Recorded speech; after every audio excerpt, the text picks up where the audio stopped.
State lawmakers have to go back to work today, and they've got a pretty tough job in front of them. This is a special session to figure out an $800 million budget shortfall.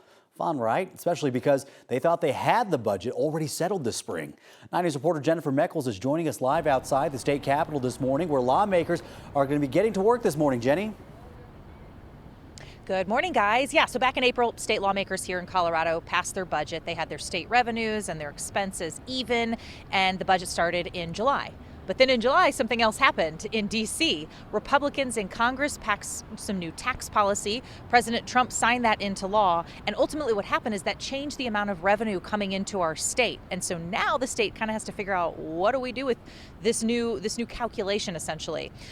Could they cut expenses? Could they find new revenue? Could they turn to their piggy bank? It's kind of like when a family budget changes and you have to start making all these difficult decisions. That's what this special session is about, making a new plan. The head of the legislature's Joint Budget Committee, Democratic State Senator Jeff Bridges, said he believes they will close this gap in 3 moves. 1/3 will come from closing tax loopholes, 1/3 from reserve dollars, and 1/3 from spending cuts. Now, just kind of a behind the curtain how this all works thing. The governor could use executive order power just to cut funding from state departments and close the budget gap himself. He's not doing that.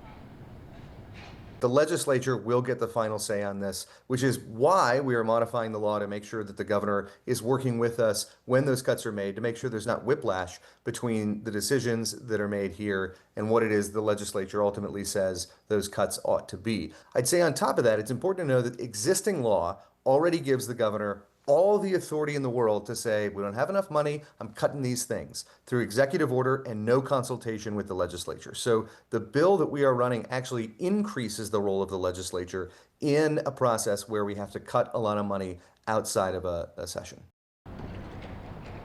So politics, by the way, that also matters when it comes to something like this. Democrats have the votes they need to do what they want to do. They don't need a single Republican to support it. So we'll see what happens here in the next couple of days as special session kicks off this morning.